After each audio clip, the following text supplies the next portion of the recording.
chaguchut lum ko kamal we ko kamal telonga chagucho jel garamam mam telkunga telepiu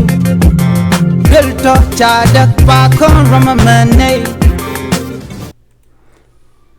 biya kamal kanor online tv kajen gwasame mi jirama jedit kajen channel ma gore jin bi subscribe ke bi jenyo gani di koken en leer balinga jen gwasame leer mbej rig mi ciro de la rewe ka kobo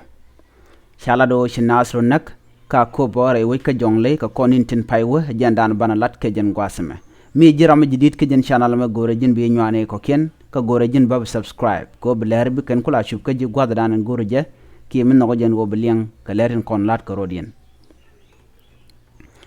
shalat en wo ka shanka dioka paywol ron kinadar wid jandaro diok karawlani katiang chineti la jitaro dien nakare wo ka ko boka jongle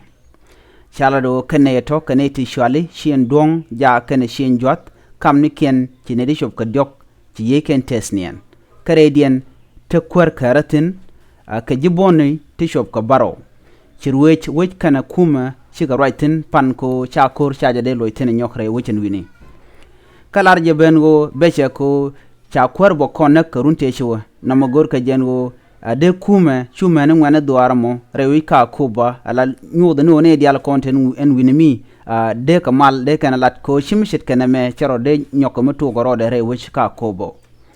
ngai ka jengo nuere ka korgwa de dane shiwote ken ke tiarti dit ken tiarti ti ken konen kwala goro de ka kapchon ko shina chikende longot ka miliuka rewi andana tin nuere tegatin riga me jeriga dan shiro laden wini en go cha tekani dang jok ti tesnien kare dien te ka kwar midre dien kare dien ba chala do tini di shugo baro de te ka bo teketin na me cha goro de kuma kan nas kon la ji we ke ke ngwane kel de goro mat ko de ken michit ken me kirik lat ko ri re nuer de ken ka kapchong ka madin ka rodien kel ajele dande yelin ka jan gwasme mi jiram jidit gore jin we nywane ko kien ko go no kono de ler de kan wore jam ki de keling ne den kon tin kan chupka ka ajere ga dan shiro lar na me re wich ka kobo ka jongle state en wini biat kamal bye bye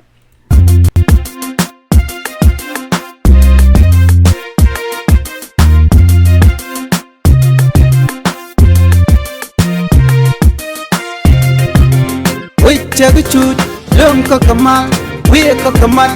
telonga chagucho jel garamam mam telkunga telepiu gelto chadak pa kon ramamane